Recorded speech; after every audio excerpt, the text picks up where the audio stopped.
Baik, eh, teman-teman sobat ITNJ yang luar biasa. Assalamualaikum warahmatullahi wabarakatuh. Salam sejahtera untuk kita semua dan semangat pagi. Kita akan lanjutkan kuliah hari ini di pertemuan kedua ini. Kita akan mencoba untuk nanti membahas beberapa hal penting, di mana hal itu akan menjadi pegangan bagi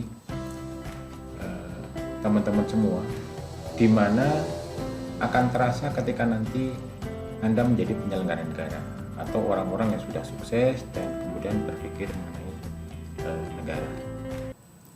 Baik, saya akan coba ada beberapa hal penting yang perlu Anda perhatikan. Pertama, identitas nasional. Jadi, apa itu identitas nasional? Sebenarnya identitas nasional itu adalah sebuah ciri suatu bangsa.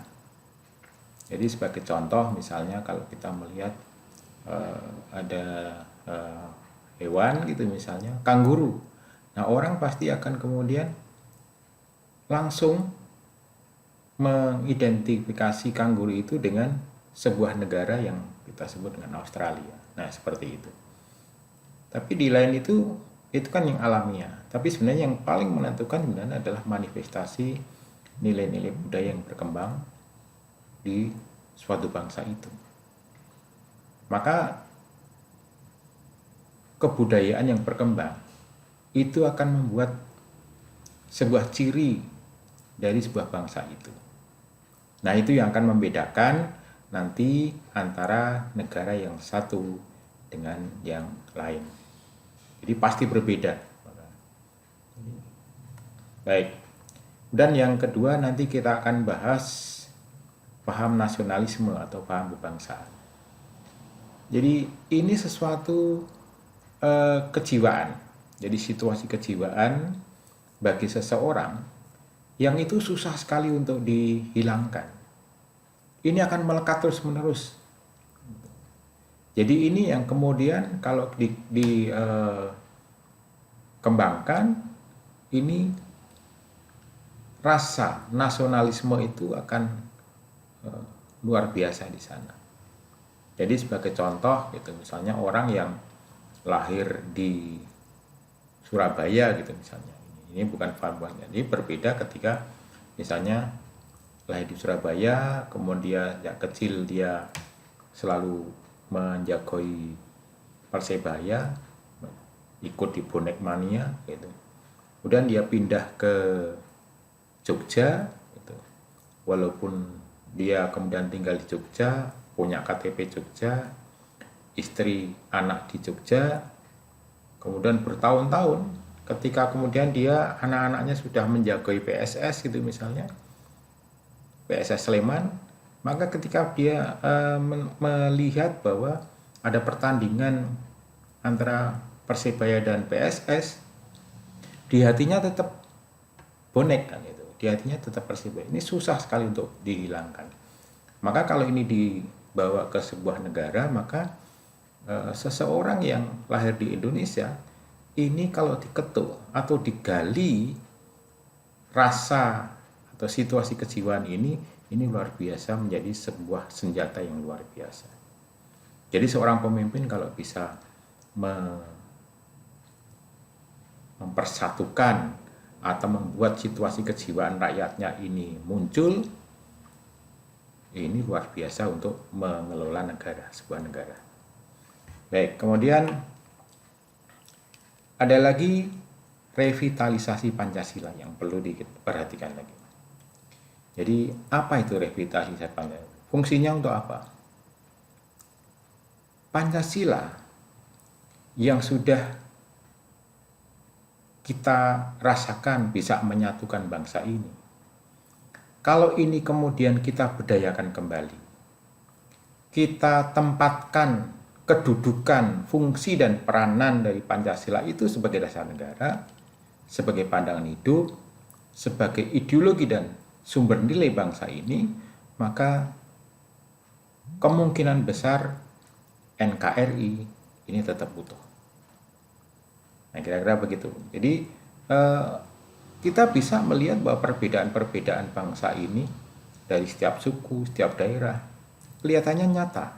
Tapi ternyata ketika kita sampai pucuk masalahnya, ternyata bisa disatukan oleh fungsi-fungsi Pancasila. Nah, ini yang harus kita tekankan sebagai seorang pemimpin nanti, bagaimana membuat solusi ini bersumber dari nilai-nilai Pancasila. Supaya apa? Supaya tidak terjadi disintegrasi nasional. Nah, ini ada hubungannya dengan ketika kita, kenapa sih kalau kita melihat bahwa bangsa lain itu melihat bahwa Indonesia itu adalah negara yang rawan konflik. Perbedaannya sangat nyata. Dari masalah adat budayanya, dari agamanya, dari sukunya, dan sebagainya. Ini sangat nyata. Tetapi ternyata bangsa Indonesia ini sepakat untuk bersatu dan itu bisa. Jadi ini yang kita sebut dengan penyatuan bagian-bagian yang berbeda itu menjadi satu kesatuan yang utuh menyeluruh. Sehingga integrasi nasional ini bisa terjadi. Dan ternyata satu-satunya yang bisa menyatukan ini adalah nilai Pancasila itu. Jadi jangan sampai integrasi nasional ini tercapai-capai dengan mencoba ngotak-atik sehingga persatuan ini menjadi goyah. Jadi ini sangat penting bagi teman-teman yang calon pemimpin bangsa. Suatu saat Anda akan mengalami dimintai sebuah keputusan, kan itu. Keputusan yang bijak adalah bagaimana tetap menjaga NKRI ini utuh. Nah, oke, kita bahas mulai dengan identitas nasional. Apa itu identitas nasional? Kan itu. Tadi sudah kita buka pengertian kasarnya.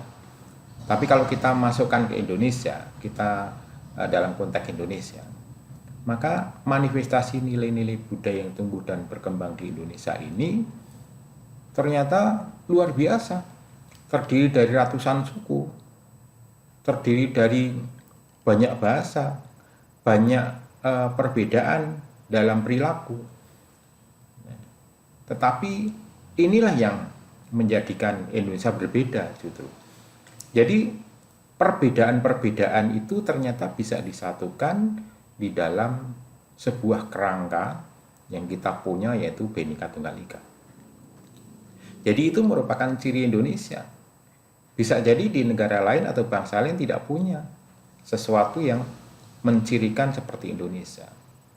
Bahkan banyak orang mengatakan bahwa Indonesia itu termasuk negara benua, saking besarnya. Tetapi ternyata bisa disatukan dengan Pancasila.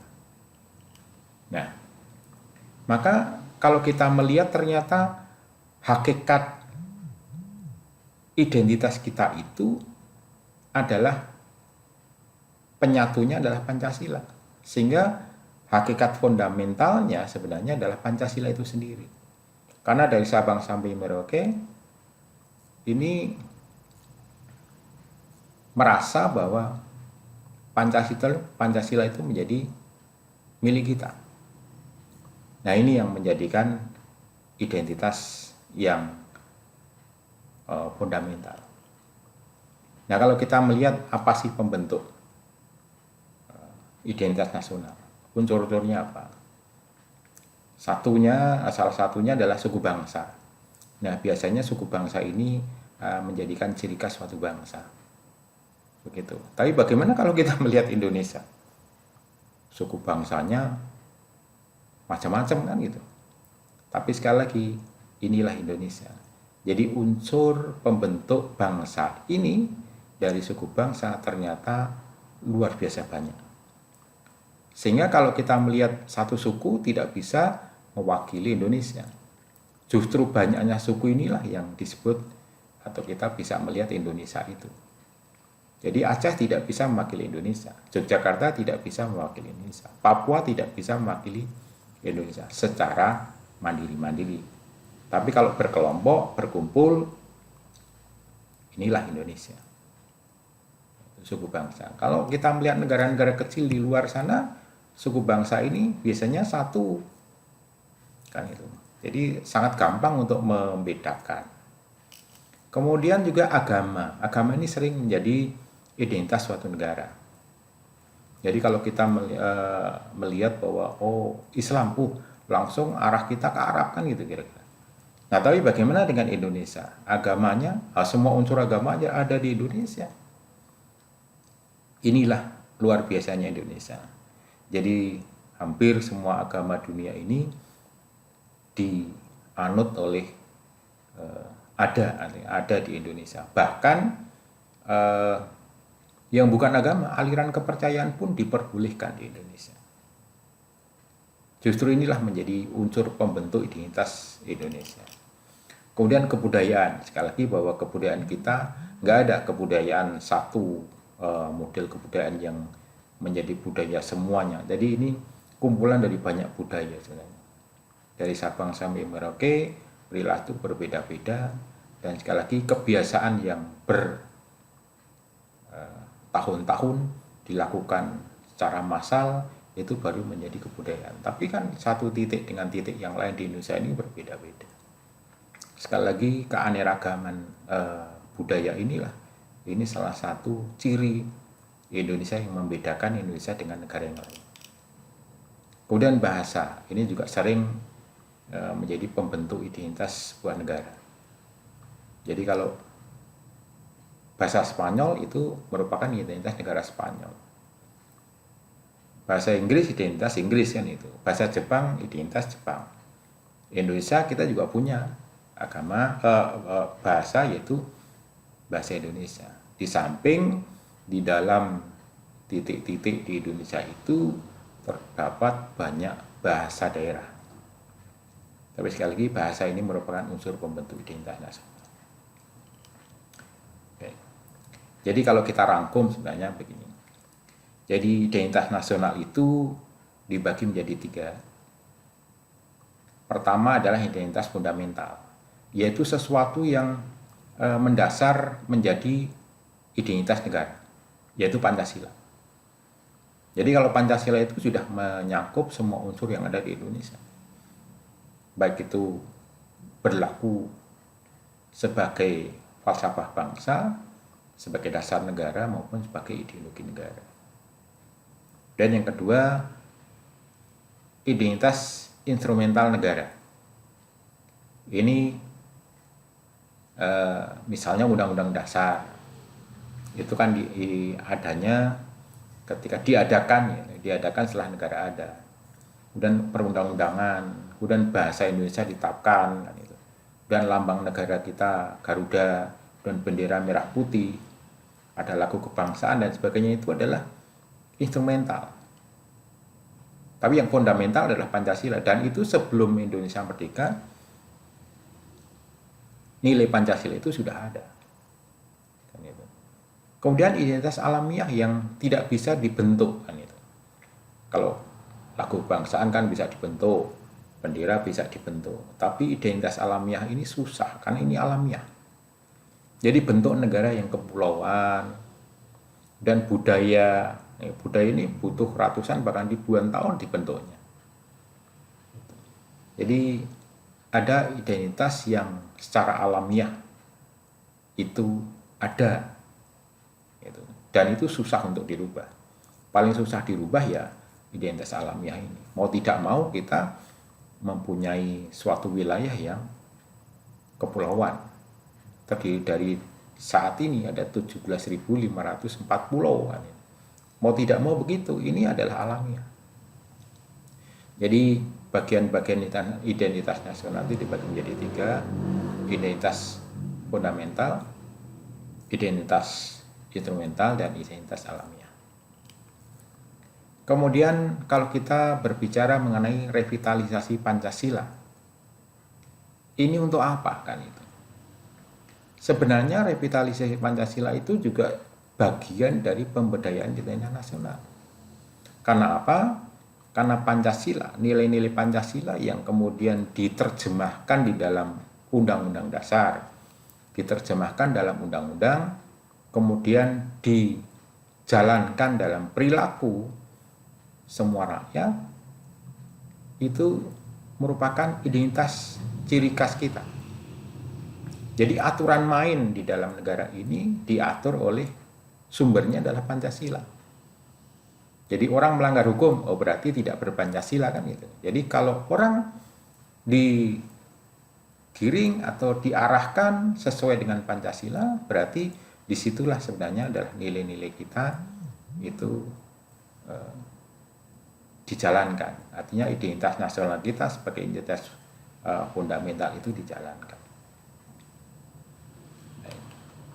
Kemudian kalau kita melihat Pancasila itu kemudian seperti apa atau kekuatan atau seperti apa atau sebenarnya kita mau mendudukkan Pancasila.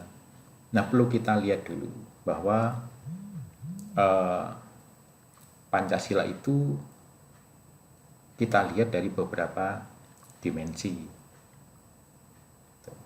Jadi kita letakkan, kalau kita melihat realitasnya, itu nilai yang terkandung di dalam Pancasila itu, apakah itu masih sama dengan apa yang dilakukan bangsa ini?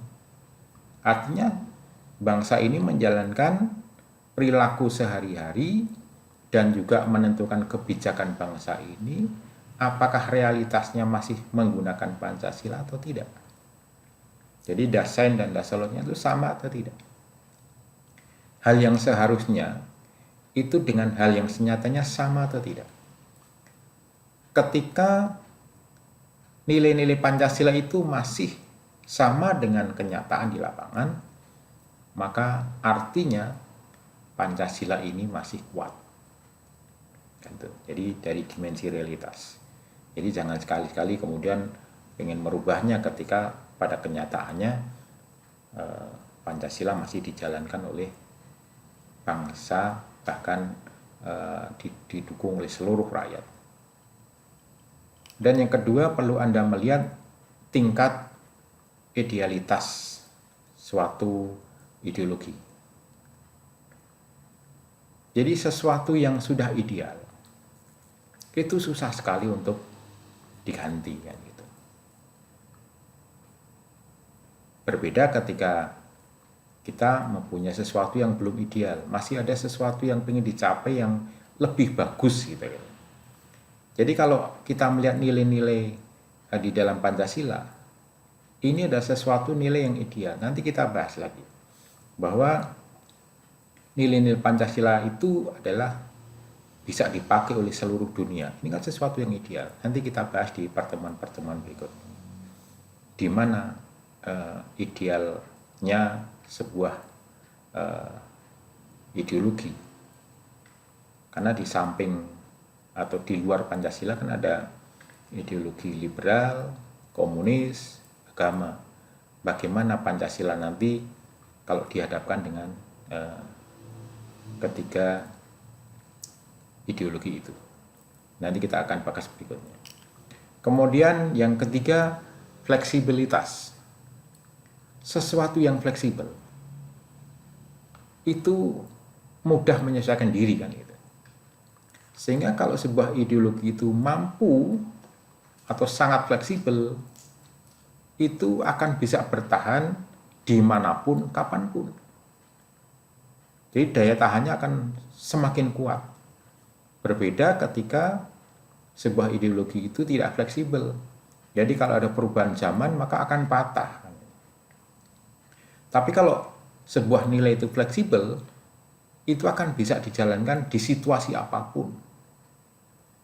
Oh, dunia ini masih dengan model A. Maka ketika ideologi itu fleksibel, maka nggak masalah A kan itu. Sekarang baru tren B, oh nggak masalah B. Jadi sebuah ideologi tetap bisa menyesuaikan diri. Jadi sebaik-baiknya sebuah negara itu kalau mempunyai sebuah ideologi yang mencari yang paling fleksibel. karena akan menjadi aman dan tidak terombang-ambing oleh situasi dan kondisi dunia. Baik, begini yang bisa saya sampaikan untuk pertemuan kedua ini. Jadi mudah-mudahan ini bisa membuka wawasan. Silahkan nanti Anda mencari referensi-referensi yang lain untuk tambahan. Jadi mudah-mudahan ini bisa menjadi bahan untuk kita bahas di pertemuan-pertemuan berikutnya. Jadi kira-kira demikian teman-teman, sobat IDNY yang luar biasa, dan saya yakin pelan-pelan kita mencoba untuk menelaah, jadi walaupun sedikit ya, tapi mudah-mudahan di dalam 1 semester nanti kita akan bisa menyelesaikan. Demikian yang bisa saya sampaikan, dan jangan lupa presensinya dan juga kuisnya. Terima kasih, sampai jumpa di pertemuan ketiga yang akan datang atau minggu depan. Sampai jumpa. Assalamualaikum warahmatullahi wabarakatuh.